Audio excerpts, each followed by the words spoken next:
Bapak dan Ibu, saudara-saudari yang terkasih, perkenalkanlah nama saya Albertus Purnomo. Saya dosen tetap program studi ilmu teologi, Sekolah Tinggi Filsafat Triarkara. Di Sekolah Tinggi Filsafat Triarkara, saya mengampu mata kuliah wajib, pengantar Perjanjian Lama, pengantar Perjanjian Baru, dan hermeneutika atau tafsir surat-surat Paulus. Pada kesempatan kali ini saya mau mempresentasikan salah satu cuplikan perkuliahan saya dalam mata kuliah surat-surat Paulus tentang biografi Santo Paulus. Sebelum mempresentasikan perkuliahan ini, saya hendak menjelaskan sedikit apa yang hendak dicapai dalam perkuliahan ini atau apa yang menjadi capaian dari pembelajaran mata kuliah ini. Secara umum, capaian dari pembelajaran mata kuliah surat-surat Paulus adalah yang pertama, mengajak mahasiswa supaya lebih bertakwa kepada Tuhan Yang Maha Esa dan mampu menunjukkan sikap religius. Kemudian mahasiswa mampu mengetahui konsep teoritis yang berkenaan dengan penafsiran kitab suci dan sekaligus aplikasinya. Dan yang ketiga, mahasiswa mampu menafsirkan kitab suci dengan bantuan analisis kosakata bahasa asli, Ibrani dan Yunani, konteks historis dan kultural, dan mampu menerapkan pesan-pesan kitab suci dalam kehidupan sehari-hari. Adapun yang menjadi capaian pembelajaran mata kuliah ini secara lebih khusus lagi adalah yaitu mahasiswa mampu menguraikan dengan tepat peranan surat pada abad awal Masehi.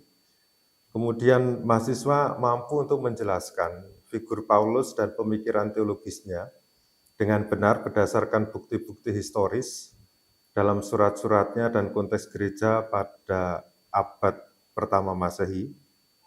Kemudian mahasiswa mampu untuk menganalisis perikop surat Paulus dengan menggunakan metode penafsiran yang kontemporer.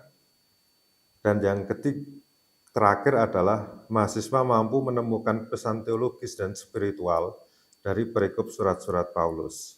Nah, dalam presentasi pada kesempatan ini, apa yang ingin dicapai dari mata kuliah yang bertemakan penelusuran biografi Santo Paulus berdasarkan surat-suratnya, yaitu bahwa mahasiswa mampu menjelaskan figur Paulus dengan tepat berdasarkan bukti-bukti historis dan juga pemikiran-pemikiran dari para ahli kitab suci yang termuat di dalam surat-surat Paulus, serta mempertimbangkan konteks dinamika gereja lokal pada abad pertama pada waktu itu. Baik, selamat pagi rekan-rekan mahasiswa. Selamat pagi. Semoga selalu sehat ya. Amin. Nah, hari ini kita akan melanjutkan pembahasan kita tentang mata kuliah surat-surat Paulus. Jadi, pertemuan sebelumnya kita membahas tentang apa itu surat dalam masa atau konteks periode abad pertama Masehi. Nah, sekarang kita secara khusus akan membahas tentang biografi Paulus dari Tarsus. Karena kita bicara mengenai surat-surat Paulus, maka penting untuk melihat sosok di balik yang menulis surat itu, yaitu Paulus dari Tarsus. Nah, dalam mata kuliah ini tentu saja ada tujuannya ya. Jadi apa yang ingin dicapai di dalam mata kuliah ini? Pertama-tama rekan-rekan mahasiswa nanti mampu menjelaskan figur Paulus dengan tepat berdasarkan bukti-bukti historis dalam surat-surat Paulus dan konteks dinamika gereja lokal pada abad pertama Masehi. Ini yang dimaksud adalah gereja-gereja di sekitar Laut Tengah. Nah, untuk menilai seberapa jauh rekan-rekan mahasiswa itu memahami mata kuliah ini, maka tentu saja ada satu penugasan dan evaluasi. Apa yang menjadi penugasan dan evaluasi dalam kuliah ini adalah bahwa setiap mahasiswa membuat esai argumentatif dan elaboratif, maksimal 2 halaman seperti biasa ya, dengan topik salah satu poin yang unik dan menarik yang ditemukan dalam kuliah ini. Jadi nanti mungkin rekan-rekan mahasiswa menemukan salah satu poin yang menarik di dalam kuliah ini, misalnya paradigma Paulus atau latar belakang Paulus. Nah, itu kemudian dielaborasi dan kemudian diberikan argumen tanggapan atas sosok itu. Mengerti untuk penugasan semuanya? Mengerti ya? Oke.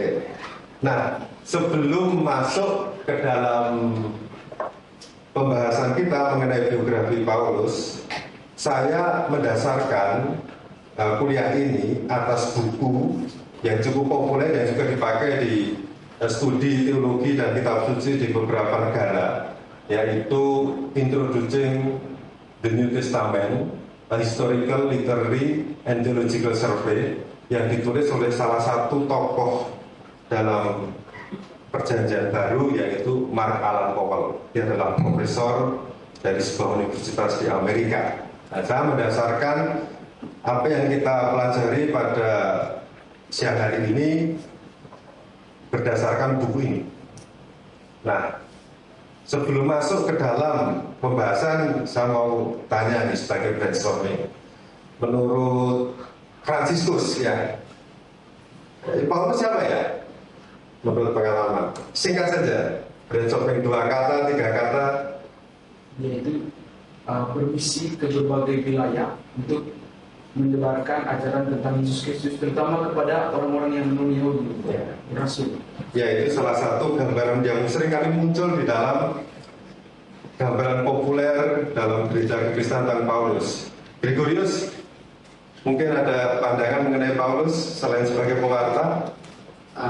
Pengetahuan saya, sebelumnya itu adalah Paulus itu adalah seorang Yahudi yang selalu berusaha dengan berbagai cara untuk membasmi atau membunuh orang-orang Kristen pada awal itu. Ya, jadi salah satu gambaran populer mengenai Paulus dia adalah seorang pentobat. Satu lagi, Cleo. Ya, menurut kamu Paulus itu siapa? Paulus itu ya orang yang pergi mewartakan Injil, lalu dia juga dalam arti mempunyai hak khusus karena dia warga negara Romawi. Dia tidak mudah ditindas oleh pemerintahan Romawi seperti rasul-rasul Kristus yang lain.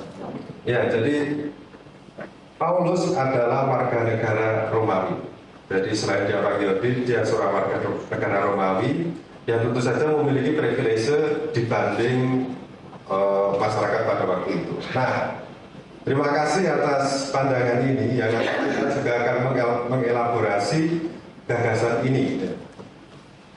Nah, kita lihat setelah yang pandang mengenai Rasul Paulus. Jadi jelas Paulus itu merupakan figur penting dalam sejarah kekristenan, tak dapat disangka lagi. Karena tanpa figur Paulus mungkin kekristenan hanya menjadi bagian dari sekte orang Yahudi saja. Karena Paulus seperti tadi yang dikatakan itu merupakan tokoh yang membuat kekristenan diterima oleh orang-orang non-Yahudi. Jadi salah satu jasa Paulus itu adalah membuat kekristenan yang dahulu hanya semacam gerakan sektarian minoritas Yahudi di Palestina, karena jasa Paulus dia menjadi sebuah agama yang mendunia. Jadi karya-karya Paulus, kemudian baik itu tulisan maupun tindakannya mewartakan dari tempat satu ke tempat yang lain, membuat kekristenan itu menjadi suatu agama yang mendunia. Yang sampai sekarang kita tahu bahwa jumlah orang Kristen di dunia itu adalah 2,4 miliar dari berbagai dominasi dan merambah ke berbagai hampir semua negara. Selain itu, apa yang menarik dari Paulus itu adalah bahwa refleksi teologi Paulus tentang Yesus Kristus dalam surat-suratnya itu telah menjadi dasar pijakan dan inspirasi dalam pewartaan pesan rohani Kristiani sepanjang zaman. Jadi kalau ajaran Gereja Katolik atau seringkali disebut dengan doktrin Katolik, dalam katekismus selalu mengacu dari pemikiran Paulus yang ada di dalam surat-surat. Sampai di sini jelas ya? Jelas. Ya. Oke. Nah, sebelum kita masuk ke dalam tokoh Paulus ini, kita juga perlu melihat dua tokoh ini. Tentu saja dua tokoh ini sama-sama penting. Ya, tentu saja kita tahu bahwa Yesus Kristus itu sebagai batu penjuru, yang sementara Paulus itu adalah orang yang melemparkan sayap dari ajaran Yesus Kristus. Nah, sekarang saya mau tanya lagi ya. Menurut Clemens, ya, Yesus Kristus menurut kamu siapa? Secara historis ya? Yesus Kristus secara historis menurut saya itu dia itu orang Nazaret. Dia dilahirkan oleh seorang perempuan yang bernama Maria. Ya, jadi Yesus Kristus itu adalah orang Nazaret di wilayah Galilea. Jadi Yesus sebagai, katakanlah itu pondasi dari kekristenan, dia itu justru berada di pinggiran Kekaisaran Roma. Jadi daerah Palestina sekarang ya. Dan karyanya itu hanya sekitar Galilea, ya kita bisa menyebutnya karyanya lokal saja. Dan meskipun seringkali dianggap sebagai, sekali lagi, batu penjuru gereja, di akhir hidupnya itu praktis Yesus tidak menciptakan sebuah agama besar. Mungkin hanya untuk kelompok tertentu saja. Tetapi dengan adanya sosok Paulus dari Tarsus ini, maka kekristenan yang dulu hanya bersifat lokal itu akhirnya mendunia, pertama-tama di wilayah Laut Tengah, yang kemudian nanti setelah itu berkembang di mana-mana. Jadi mengenai Paulus dari Tarsus, yang jelas Paulus itu karena berasal dari Tarsus itu adalah orang Tarsus. Dan Tarsus pada waktu itu yang sekarang itu letaknya di daerah mana? Tarsus itu sekarang di daerah Turki, ya betul, jadi daerah Turki. Nah, Tarsus pada waktu itu memang menjadi pusat studi kekaisaran Roma, gitu ya. Memang tidak seterkenal Athena, tidak seterkenal Alexandria, tidak seterkenal Antioquia, tetapi Tarsus merupakan salah satu pusat studi. Dan Paulus dari Tarsus itu meneruskan ajaran dari Yesus Kristus. Ya tentu saja ajaran yang ditafsirkan atau dipandang oleh Paulus dengan perspektif Paulus. Dan oleh para ahli, Paulus dari Tarsus itu menjadi rasul yang menyatukan orang beriman kepada Kristus dalam sebuah komunitas yang disebut gereja. Jadi kita tahu bahwa yang membentuk kelompok-kelompok non-Yahudi menjadi seorang Kristen itu adalah Paulus. Dan gereja yang didirikan oleh Paulus yang pada waktu itu tentunya sangat kecil ya. Jangan berpikir bahwa gerejanya itu seperti sekarang ada 1.000 orang atau 2.000 orang dalam satu paroki, tidak seperti itu. Pada waktu itu sangat sedikit, sekitar 100 sampai 150 orang. Jadi komunitas kecil. Nah ini yang kemudian penginjil itu seringkali mengatakan bahwa ya komunitas Kristen yang dulunya itu seperti biji sesawi yang kecil akhirnya besar sekali gitu ya. Pertemuan besar ini sudah mau menggambarkan komunitas yang ada pada waktu zaman Paulus dari Tarsus. Jadi gereja tersebar di beberapa kota di Kekaisaran Roma pada waktu itu. Jadi abad pertama Masehi ya. Dan ini bersifat internasional. Nah, kita lanjutkan. Nah, kita juga perlu melihat bahwa ada beberapa gambaran tentang Paulus yang tadi memang sudah disinggung ya oleh rekan-rekan mahasiswa di saat awal tadi. Ada beberapa pandangan mengenai sosok Paulus. Yang pertama, Paulus itu adalah manusia yang kompleks. Saya menyebutnya kompleks karena tokoh ini merupakan campuran berbagai kultur. Jadi kita bisa menyebut Paulus itu adalah seorang Yahudi, tetapi dia mengikuti Kristus, gitu ya, seorang Kristen. Tetapi sekaligus anak zaman dunia Yunani Romawi. Nah, kalau dibandingkan dengan zaman sekarang ya itu seperti muka Flores, bapaknya Flores, lahir di Jakarta, kemudian ngomongnya pakai lugui-lugui gitu ya. Jadi sangat kompleks, jadi memiliki tradisi yang berbagai macam latar belakang gitu. Nah, selain itu Paulus juga merupakan sosok atau manusia yang kontroversial. Karena apa? Karena dalam perkembangannya banyak perdebatan yang muncul dari pemikirannya dalam surat-suratnya. Nah, saya tunjukkan ini. Jadi Paulus itu menjadi manusia yang kontroversial, menginspirasi sekaligus mengguncang. Gagasan Paulus itu juga menjadi inspirasi bagi orang-orang yang tidak beragama Kristen. Nah, salah satu contohnya adalah di 1 Korintus bab 13. Ada yang tahu? Dari 1 Korintus bab 13 bicara tentang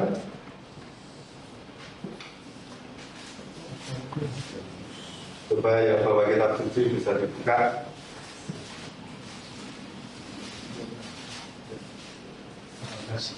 Nah, tentang kasih. Jadi apa yang ditulis Paulus tentang kasih ini menjadi inspirasi bukan hanya sekali lagi orang Kristen saja, tetapi juga orang-orang non-Kristen itu. Lalu ada pesan Paulus yang seringkali disalahpahami. Ya, contohnya ya, saya ambil satu contoh. Contohnya ini, meminta perempuan diam. Nah, ini di 1 Korintus bab 14 ayat 34 sampai 35. Ada yang bisa membaca? Kan 1 Korintus bab 14 ayat 34 sampai 35. Nah, ya. Sama seperti dalam semua jemaat orang-orang kudus, perempuan-perempuan harus berdiam diri dalam pertemuan-pertemuan jemaat, sebab mereka tidak diperbolehkan untuk berbicara. Mereka harus menundukkan diri, seperti yang dikatakan juga oleh hukum Taurat. Jika mereka ingin mengetahui sesuatu, baiklah mereka menanyakannya kepada suaminya di rumah, sebab tidak sopan bagi perempuan untuk berbicara dalam pertemuan jemaat. Nah, jadi gagasan Paulus itu seringkali disalahpahami oleh orang-orang zaman sekarang. Nah, mengapa disalahpahami? Karena orang-orang zaman sekarang menafsirkan teks tanpa melihat konteks. Ini yang sangat berbahaya. Padahal kan zaman dulu memang perempuan itu oleh masyarakat pada waktu itu diminta diam. Jadi konteksnya sangat mempengaruhi. Jika ditafsirkan dengan cara pandang sekarang tentu tidak pas ya, karena sekarang emansipasi sudah cukup kuat, gerakan feminisme juga sudah cukup kuat. Jadi gagasan dari Paulus tentang meminta perempuan diam memang tidak pada tempatnya gitu ya. Tentu saja hal ini perlu ditafsirkan secara lebih inklusif dalam hal ini. Nah, salah satu tokoh Kristen yang terkenal yang bernama Jonathan Edwards, ini hidup sekitar abad ke-18 ya. Dia itu menjelaskan tentang sosok Paulus demikian. Jadi Paulus adalah cabang, katakanlah ini rasul ya, yang paling bertumbuh besar dan paling berbuah yang muncul dari batang yang adalah Yesus Kristus, sehingga bagian terbesar dari masa depan pohon, ini metafor dari Yesus Kristus, tergantung pada cabang ini. Dari Saulan, Paulus adalah cabang yang paling bertumbuh besar dan paling berbuah yang muncul dari batang, sehingga bagian terbesar dari masa depan pohon itu tergantung pada cabang ini. Mereka sebetulnya mau menunjukkan apa? Bahwa kekristenan setelah kebangkitan Yesus kan menyebar kemana-mana ya. Para rasul itu memiliki misinya tersendiri. Katakanlah Rasul Thomas itu sampai di daerah mana? Rasul Thomas ada yang tahu? India. Kemudian Rasul Andreas itu ada di daerah Armenia. Santo Markus itu ada di Mesir. Jadi rasul-rasul itu menyebarkan, tetapi kita tahu bahwa penyebaran kekristenan oleh rasul-rasul itu hanya bersifat lokal, hanya di daerah itu saja. Tetapi dari Rasul Paulus, kita tahu bahwa gagasan Paulus dan juga gereja Paulus tersebar di mana-mana. Dan sebagian besar tradisi kekristenan yang berkembang pada saat ini itu juga tradisi yang berasal dari Petrus dan Paulus. Ya, kita tahu ya, siapa gereja mana yang mendasarkan diri pada tradisi Petrus dan Paulus? Gereja Katolik dan gereja Protestan. Nah, Protestan itu lebih ke Paulus, sementara gereja Katolik lebih kepada Petrus. Nah, selain dalam pandangan kekristenan, sebetulnya Paulus ini yang praktis beragama Kristen ya, kita sebut seperti ini, juga menjadi fokus penelitian dari orang-orang Yahudi, dalam hal ini Yudaisme ya. Jadi meskipun Paulus itu adalah bagian dari sejarah gereja, tetapi kita tahu bahwa Paulus adalah orang Yahudi. Dia adalah seorang rabi atau guru agama. Dan surat-surat Paulus ini merupakan satu-satunya tulisan yang berasal dari orang Farisi periode Bait Allah yang kedua. Jadi periode Bait Allah kedua itu sejak zaman Isra tahun 537 sebelum Masehi sampai 70 Masehi. Karena 70 Masehi itu peristiwa terbesar apa? Ada yang tahu? Kehancuran Bait Allah. Maka periode Bait Allah kedua ditutup tahun 70. Nah, selama periode ini tidak ada tulisan dari Rabi Yahudi.